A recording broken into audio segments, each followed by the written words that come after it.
The MLB trade deadline is right around the corner, and the St. Louis Cardinals are set to be buyers after rebounding from a terrible start to their 2024 season. If the Cardinals want to make a run in October, they'd be wise to pursue an upgrade for their rotation, their bullpen, and add a right-handed bat to the mix. Here are 10 trade candidates, in no particular order, that we are keeping an eye on for the St. Louis Cardinals at this trade deadline. First on our list is Max Scherzer.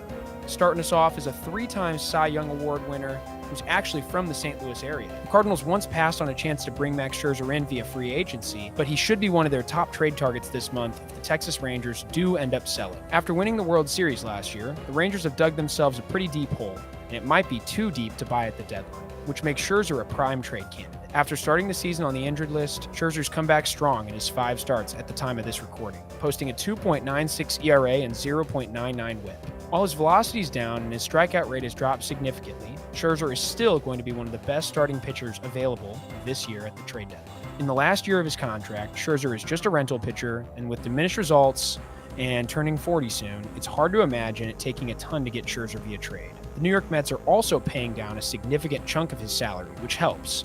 But in general, the Cardinals shouldn't need to move their most significant prospects to get Texas to bite. The real question will be whether or not Texas actually sells, and whether or not Scherzer is willing to waive his no-trade clause for St. Louis. The Cardinals' lack of interest in Scherzer did not sit well with him in the past, but if he's willing to forgive the front office, he'd make a great pairing with Sonny Gray at the top of the Cardinals' rotation. Next up, we have Carlos Estévez. The Cardinals' bullpen has been excellent this year, but with a number of close games the Cardinals have played this year, they'd be wise to add another veteran arm to their bullpen to fortify the group down the stretch. Carlos Estévez has been excellent closing for the Los Angeles Angels this year, posting a 2.61 ERA with 17 saves in 20 attempts. An all-star in 2023, Estévez has shown the ability to pitch in high-leverage spots for multiple years now, and will be able to slot into any role the Cardinals would need from him. Acquiring someone like Estévez would take pressure off Ryan Helsley, Andrew Kittredge, Jojo Romero, and Ryan Fernandez at the back of the bullpen, allowing the Cardinals to spread some of the high-leverage workload around even further. Strong bullpens have proven to be an excellent formula for postseason success in the past. Next up, we've got Kevin Pillar, another Los Angeles Angel. Pillar was spurned by the Atlanta Braves this offseason, and after a failed stint with the Chicago White Sox, latched onto the Angels in an effort to save his career. In his time with the Angels, Pillar has done nothing but hit, posting an 822 OPS and a 127 OPS plus over roughly 150 plate appearances. While Pillar is not a big bat by any means, he does mash against left-handed pitching, and his OPS is well above 1,000 on the season against southpaws. For a Cardinals offense that has really struggled against left-handers, Pillar's talent could be extremely useful down the stretch. Now, we do have to admit, this is the best season of his career offensively, but hopefully that magic could continue in St. Louis. Part of the appeal with Pillar is also his ability to play center field. While the Cardinals need more right-handed production, finding a place in the lineup for them is often difficult. Having the flexibility to play center allows Pillar to platoon with Michael Ciani and or Tommy Edman, while also being able to play other outfield positions where DH is needed. There is some risk here that Pillar has just been on a heater with the Angels and will regress to career norms soon. But the Cardinals could play the hot hand and see if he can continue his great production over the rest of the season. Pillar is a low-risk, potentially high-reward move, something that the Cardinals front office tends to prefer over large, flashy moves. Next up, we've got Kevin Gausman. Gausman was a top 5 pitcher in all of baseball between 2021 and 2023, finishing top 10 in Cy Young voting each year, among the league leaders in strikeouts and never posting an ERA above 3.35. Why would he be available in a trade then? Well, that's because Gausman's having a down year in 2024, and the Toronto Blue Jays may be on the verge of blowing their team up. Gausman still has 2 years and $46 million remaining on his contract after this year, so the Blue Jays could be interested in moving on from Gausman before his contract goes south. There are some things about Gausman's performance this year that are really concerning. His ERA has shot up to 4.50 in his first 19 starts. His fastball is about 1 mile an hour slower than it was last season. While Gausman led the American League in K per 9 with 11.5 in 2023, that number has dropped to just 9 in 2024. If the Cardinals traded for Gausman, they'd be buying low on him, hoping that he can regain his top-end performance down the stretch. If he does, Gausman and Gray would immediately become one of the best starting pitching duos in all of baseball. If he doesn't, the Cardinals could be on the hook for up to $23 million in each of the next 2 seasons. Without a lot of clear front-end starters available at this trade deadline, the Cardinals could convince themselves that Gausman is their best shot at acquiring one without giving up multiple top prospects or acquiring a starter who's in their 40s, such as Max Scherzer. It's unclear whether or not the Blue Jays would consider moving Gausman, but the Cardinals should be calling. Before we continue our list, make sure to hit subscribe and like the video if you're interested in more St. Louis Cardinals content. We post countdowns and video essays like this, in addition to our regular twice-a-week recordings, where we talk about everything going on around the team, feature special guests in the Cardinals media landscape, as well as players and prospects you know and love. Now let's get back to our trade targets. Fifth, we've got Kirby Yates. Yates has been one of the best relievers in baseball since 2018, but he had a few down years before working his way back from an injury in 2022 and 2023. After signing with the Texas Rangers this past offseason, Yates has been better than ever. A right-hander whose fastball sits in the lower 90s, Yates pairs that four-seam fastball with a nasty splitter, helping to keep opposing batters off balance as they have no idea if the pitch will stay straight or drop off the table. Yates is among the best in baseball this year in chase rate, whiff rate, strikeout rate, and inducing weak contact. All of that stuff would play incredibly well in front of a vastly improved Cardinal defense. He's also an experienced veteran who can close games or set up for St. Louis, allowing them a lot of flexibility in how they deploy him. Many of their relievers at this moment feature heavy fastball slider mixes, so the Cardinals could benefit from a different look late in games from somebody like Yates. Yates would not be the flashiest name they could add to their relief corps, but he's arguably the best bang for their buck. Adding someone with Yates' ability who's on an expiring contract will help them weather the rest of the season innings-wise, and once they get to October, the Cardinals bullpen could truly shut down games after the fifth inning with this incredible group of relievers. As is the theme with many names on this list, Yates has no team control following the 2024 season, helping to drive the price down. But with relievers always being a need for contending teams, the Cardinals may have to give up something interesting to outbid other contenders. Next up, we've got the slugging Brent Rooker. If the Cardinals wanted to take a big swing to upgrade their offense at the trade deadline, Brent Rooker would be a perfect fit for the club.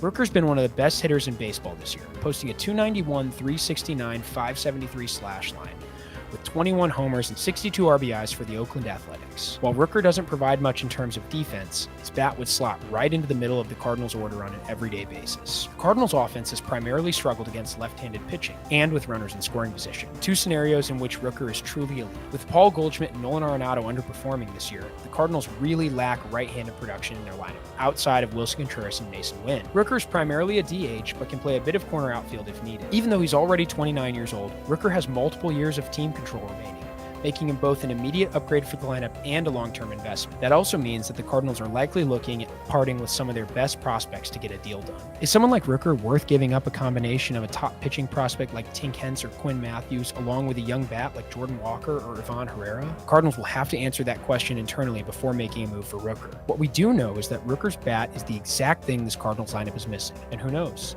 The Athletics have been known to take really weird trade packages for their best talent. Rooker would be an excellent addition for the Cardinals, but he would come at a steep price. Next up, Yusei Kikuchi. Stop me if you've heard this before. The St. Louis Cardinals go out, acquire a veteran lefty, and he goes on to have an incredible second half for the club as they make a playoff push. Yusei Kikuchi may be the next in a long line of players to do this for the Cardinals. The Blue Jays may not move their biggest names at the deadline. Could be Gausman, Guerrero, but Kikuchi seems as good as gone as they look to get returns on their expiring assets with them well out of contention. The Cardinals seem to target left-handed starters at the deadline. Look at Jordan Montgomery, Jose Quintana, J.A. Happ, and John Lester in recent years. With the Cardinals having no lefties in their rotation at the moment, it makes a lot of sense to add one to the mix. On top of that, Kikuchi's not having a great year. He's got a 4.42 ERA in 20 starts thus far, but he's been a solid starter throughout his career and he has good strikeout stuff. Kikuchi ranks in the upper third of baseball in whiff percentage, strikeout percentage, thanks to a mid-90s fastball and a wipeout curveball, and he does so without walking a ton of hitters. That means that if Kikuchi can figure out why batters have been making better contact against him this year when they do hit the ball, he could have a great second half. While fans will surely want the Cardinals to aim higher, Kikuchi has the stuff to play up to a number 2 starter if he gets hot. The price to acquire him also won't break the bank, which could be appealing to a front office that may not want to part with its best young talent. Number 8 is Pete Fairbanks.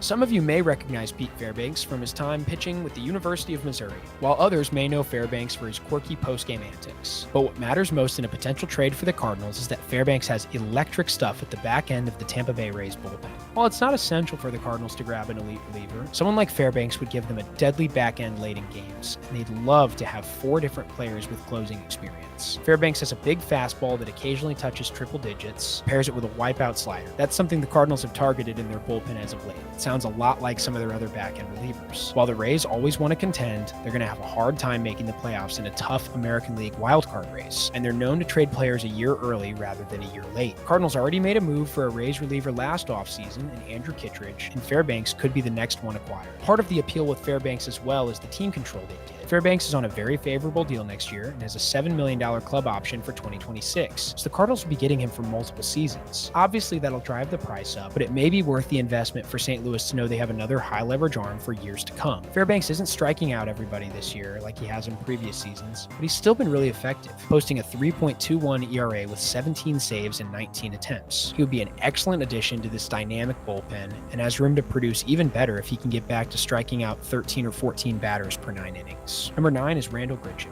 This wouldn't be a Cardinals targets list without having a former Cardinal on here, and we all know how much the Cardinals like to bring in guys they're familiar with. So perhaps a return with Randall Grichuk could be in the cards for the team. Grichuk's been a platoon player for the Arizona Diamondbacks this year, but has been great in that role, posting a 279, 333, 442 slash line in 162 plate appearances. The Cardinals don't really need to add an everyday bat to their lineup, so Grichuk would fit in the role of a part-time right-handed bat off the bench who can play some center field and crush left-handed pitching. On the season, Grichuk's numbers jump up to 295, 355, 421 against lefties, but he's also above league average against right-handed pitching, so the Cardinals could easily use him to fill in for an injured player. Grichuk's strengths allow the Cardinals to truly maximize his roster spot if they grab him. He can start against lefties and provide great value when he plays. He can also come off the bench as a pinch hitter when he doesn't start, and he won't be overly impacted by the handedness of the pitcher on the mound. With offense down across the league, someone like Grichuk may be a hotter commodity than we typically see at the deadline, so there will surely be other contenders interested in his services. Regardless, the Cardinals should explore a reunion here. The last name on our countdown is postseason hero Nathan Eovaldi, who could give the Cardinals the dynamic duo they need at the top of their rotation to go deep into October. There's a lot to like about the potential of adding Eovaldi, not the least of which is his productive year in 2024, posting a 2.97 ERA across 16 starts while striking out 9 batters per 9 innings pitched. We've seen Eovaldi produce at a high level in October in multiple different playoff runs, with both the 2018 Red Sox and the 2023 Rangers, so you don't have to worry about him rising to the occasion when the moment comes. This season, Eovaldi's been among the best in baseball in chase rate, and well above average in whiff rate, strikeout rate, walk rate, barrel rate, and ground ball rate. Basically, every metric for success points to Eovaldi continuing to be effective. He feels like the kind of frontline starter the Cardinals should be looking to acquire. While he's 34 years old, that's still 6 years younger than Max Scherzer, and you're not crossing your fingers for a bounce back like you are with Gausman. Eovaldi's currently pitching like a frontline starter and would instantly raise the Cardinals' ceiling in October. The two big questions that need to be answered with Eovaldi are whether or not he will actually be available via trade and what it would take to get him. He does have a vesting option for next year if he hits an innings requirement, but he'll likely be treated as a rental arm on the market. Still, he may be the best arm move that doesn't have significant team control like Garrett Crochet, which could allow the Rangers to drive up the asking price. Remember, the Cardinals got 2 borderline top 100 prospects in Thomas Saggese and Tekoa Roby at the deadline last year for Jordan Montgomery, so I'd expect a similar package for Eovaldi.